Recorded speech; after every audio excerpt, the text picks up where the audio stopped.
Okay, some last thoughts about LIGO and the observations of gravitational waves. I want to talk about one particular source, gravitational wave 170817. That's just the date it occurred on, 2017, August the 17th, and just a little bit about plans for a future observatory designed to detect the mergers of supermassive black holes. So this is where we left off. Here's the first observation of a merging black hole made by the LIGO observatories in 2015. From this data, you can determine what the mass of the two objects is, what the final mass of the combined black hole is, therefore how much mass was lost between the two initial black holes and the final black hole. And in this case, it's about 3 solar masses have disappeared in this process. Where did they go? Well, that's the energy carried away by the gravitational waves. It has to come from somewhere. And so from E equals mc squared, the merged black hole is actually less massive than the black holes, the 2 black holes that started out. And you can figure out how much total energy that is. Turns out to be 5 times 10 to the 47 joules. And most of it is emitted in the very last orbit, in the final orbit before the merger, which lasts about 1 millisecond. So during that orbit, the average luminosity is 10 to the 3 times greater than that, because most of this emission is emitted in 1/1000th of a second. That's 5 times 10 to the 50 watts. Not quite at the maximum, but of course it's growing all the way through that millisecond. So by the time it gets to the merger moment, it's really quite close to the expected amount of luminosity that is supposed to be emitted by by objects of this kind. And in that moment, it outshone the whole rest of the universe. Really quite a remarkable thing. So remarkable that the very next year, they awarded the Nobel Prize in Physics for this. Most of the time it waits 5 years, 10 years, 20 years. In Chandrasekhar's case, 50 years before the community felt confident enough in the result to award the Nobel Prize. The LIGO result was so compelling, so convincing, and so obviously important that they awarded the prize the very next year to these 3 individuals whose biographies correspond approximately to the cases I gave you in the quiz on Wednesday. Rainer Weiss had the original idea that laser interferometry might be a good way to detect gravitational waves, and worked his whole career on improving the technology. Barry Barish was the leader of the team for 15 crucial years when it went from a sort of wild idea to an actual team of thousands of people with hundreds of millions of dollars to actually produce this remarkable piece of equipment. And Kip Thorne here was the theorist in charge who worked out exactly what would happen, he and his students, when black holes collided, and wrote computer programs that generated detailed simulations of what you ought to see, which indeed corresponded to what was observed. And so this happened, as I say, really very quickly. And since then, the discoveries have gone on apace. There was another one in December of that year, and then one in January of the following. They shut down for about a year in order to make a set of improvements. And after that, the discoveries came even faster. And there was a whole series of things discovered in 2017. Then they shut down for another year. And now they're back more sensitive than ever. This is the most recent representation of the LIGO catalog that I could find. Look at them all. All of these black hole mergers have been observed, and there are now 2 neutron star mergers that have been observed as well. So I want to talk a little bit about this event that took place August 17th, that was observed August 17th, 2017, a double neutron star merger, because that has some remarkable astronomical consequences. So the first thing to say about this is that by 2017, they had a third observatory online in Italy called the Virgo Observatory. And so there were two LIGO observatories in the United States, plus the Virgo Observatory in Italy. And because they had three, they could localize exactly where the gravitational waves were coming from much more accurately than had been done before. See, in these cases, you know, there was a whole stripe across the entire sky where the thing could have been, but by the time they saw this one and another one a few days before, which was a couple of black holes, it was much more quick, much more localized. You knew what part of the sky it came from. The other interesting thing that happened essentially right away was that a burst of gamma rays, this is very high energy electromagnetic radiation, was observed essentially simultaneously from roughly the same part of the sky. This was observed by a NASA mission called Fermi, which is an orbiting gamma ray observatory. And here is what they observed in the gravitational waves. This is the frequency as a function of time, and it goes from below 100 up to about 400. That's 400 cycles per second over the course of 6 seconds or so. And then a couple of seconds later, there's this little burst of gamma rays. Now, so the nice thing about this is that this takes there's about 10 seconds of time here. And so you can show it as a kind of 10-second long movie. Furthermore, the gravitational wave frequency, if you translate it into sound waves, is in the range of frequencies that the human ear can hear. Those of you who are musicians will know about A440 tuning. What that means is that the A has a frequency of 440 cycles a second. That would be right up at the top of this plot. And so you can hear, if you were to translate these frequencies and the volume that they represent, you can hear this as an actual sound. So they've made a kind of real-time simulation of what this sounds like. They also put a little ding at the end when the gamma rays show up. So let me go to the YouTube here and play that for you. Hang on just a second.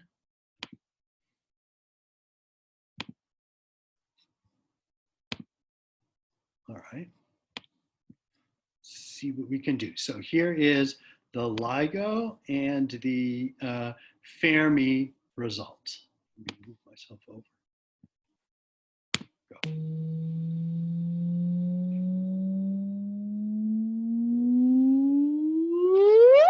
Wait for it.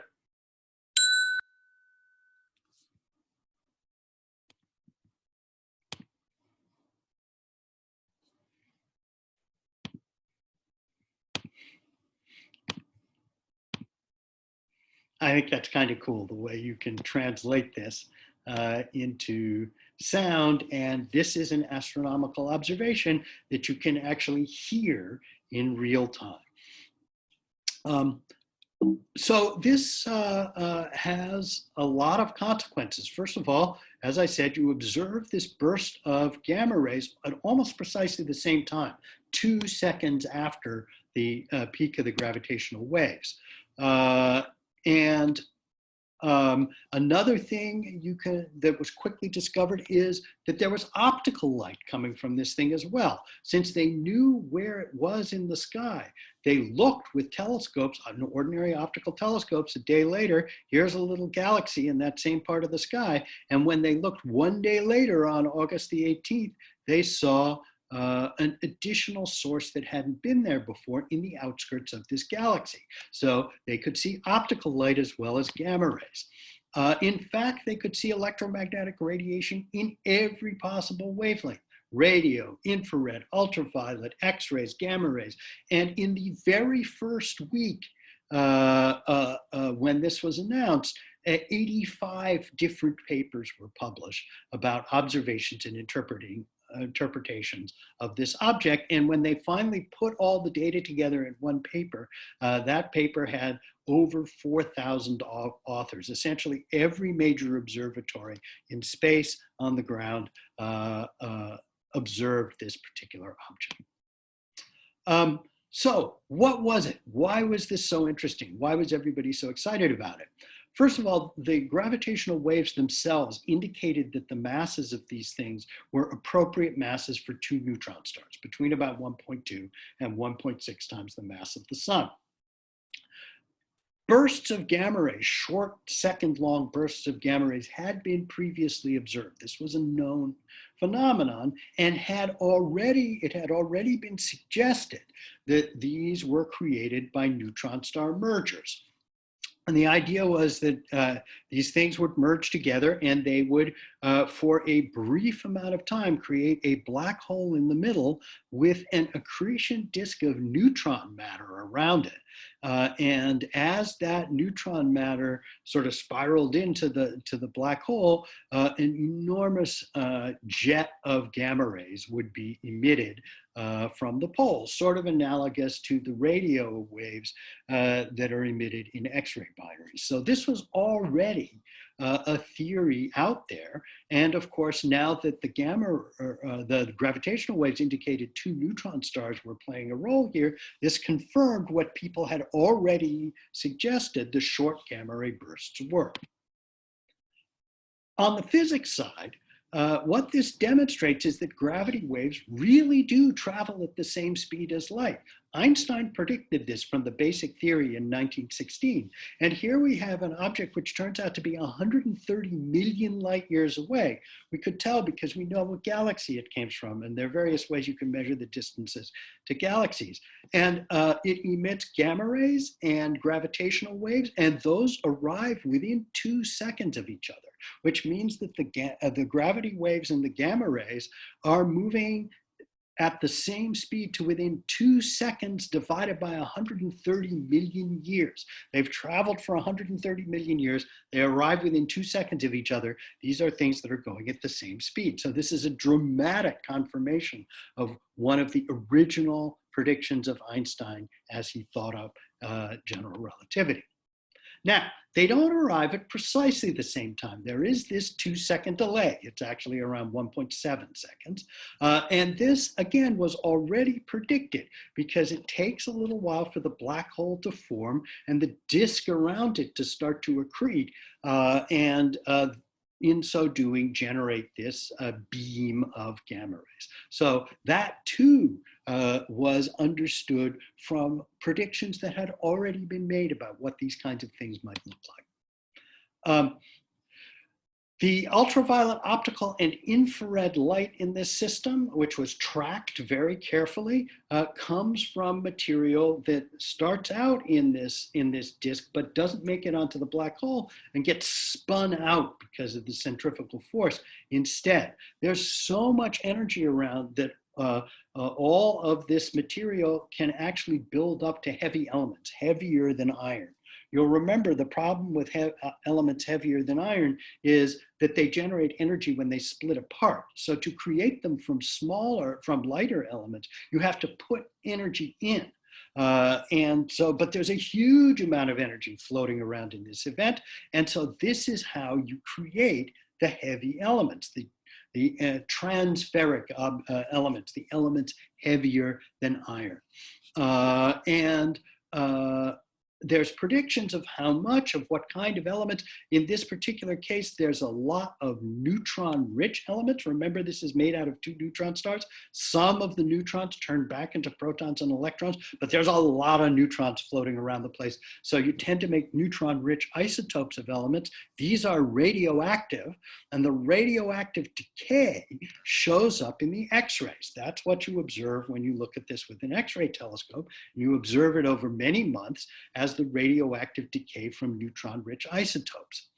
And you create lots and lots of heavy elements in the right proportion to each other to explain the observed abundances of the heavy elements that you see in stars and on the Earth. You know, how much rubidium is there? How much gold is there? How much lead is there? Which elements are there a lot of? Which elements are there not a lot of? And it turns out that the theory of how this excess neutron star matter recombines to form ordinary elements as it's ejected away from the neutron star, and as observed through the X-rays from the radioactive decay of certain isotopes of this, and confirmed by that, explains what kinds of heavy elements are observed in the universe. And there's a lot of it from this single event. The prediction and expectation is that over a whole Earth mass of gold, for example, was predicted. Gold is a fairly common heavy element, and this single event is supposed to have produced over one Earth mass of gold, and it spews it out into the interstellar medium, which then creates the next generation of stars and planets. And that's why planets that are created at some point actually have gold in them, and also silver and lead and all the other heavy elements. That's why they have them at all. So this is a great object. First of all, it demonstrates a basic prediction of relativity theory, that gravitational waves travel at the speed of light. Second, it confirms a strong hypothesis from relativistic astrophysics that short gamma ray bursts, a phenomenon which had been observed before, are in fact merging neutron stars. Finally, it solves a key problem in galactic astronomy. How do you explain the distribution of different heavy elements? So with a single object, it does all three of these different kinds of science. And I think that's worth 4,000 astronomers spending a certain amount of time establishing. So where are we going with gravitational wave astronomy? We're going to get detailed information on colliding compact objects. There are going to be lots and lots and lots of these things discovered. There'll be hundreds of them within a few years. There are some other sources as the instruments get more sensitive that you expect to see. Galactic white dwarf systems, for example. These are systems of orbiting white dwarfs, or the white dwarf and the neutron star that I talked about before, that are in our own galaxy. They don't produce as much gravitational wave radiation as the mergers, but they're much, much, much closer. You ought to be able at some point to start picking them up. Nearby supernovae, these are not periodic, but one sort of great implosion of matter will generate a burst of waves. You might be able to see those. You might be able to see the remnants of primordial black holes created not from stars and galaxies, but in the earliest stages of the universe. They are hypothesized to exist. There's, at the moment, no evidence of them whatsoever. This is the kind of thing we might discover from gravitational waves. And perhaps most importantly, like any other new kind of astronomy, like radio astronomy or X-ray astronomy or anything else, probably the most interesting sources of gravitational waves will be the ones that we don't expect, that we didn't predict to happen, and that suddenly turn up and turn out to indicate some totally new kind of phenomenon. So we have that to look forward to. As I said before, gravitational wave astronomy is now in about the same situation that X-ray astronomy and radio astronomy were in the 1960s. It works. We've seen celestial objects. We've identified the first celestial objects, and all the new phenomena that are likely to show up in any new kind of radiation that we observe are still to come in the future. So we have that to look forward to. There is one major prediction that is going to be quite important, which is that we should also see colliding supermassive black holes. Remember, the way you build the active galaxies is you merge, you do successive mergers of increasingly massive black holes all the way up to 1 billion solar masses. And so these should also be observable. The thing is that because they're so much more massive, it takes them more time to go around in their orbit right before they touch. So the frequency is much lower. Instead of 100 times per second, it's 100 or more seconds per orbit. So the frequency is much lower. And at those frequencies, 100 seconds, 1,000 seconds, you can't have an observatory on the Earth because the seismic activity of the Earth, the sort of general, sort of minor earthquakes that are always taking place, would drown out. Those seismic activities also take place at these hundreds of seconds timescales, and they would totally drown out anything you could see from space. So the plan is to put a laser interferometer that would detect gravitational waves in space. And here's the configuration. This is the sun, the Earth, and the moon. And you put 3 of these things in a little triangle. You want 3 so that you can localize the event at a distance of some number of millions of kilometers from each other. And you shine little lasers back and forth, which keep track of exactly how far apart these things are. And as the gravitational waves roll over them, you see changes in the separation of these satellites. So this is a thing called LISA, the Laser Interferometry Space Antenna. There are detailed plans for this, and we're hoping that something along these lines will be launched in the 2030s. And so this is a look forward to what we hope to be able to get out of gravitational wave astrophysics 10 to 20 years from now. So that's where we're going. And it's, I think, one of the most exciting new areas in astrophysics and will remain so for decades to come.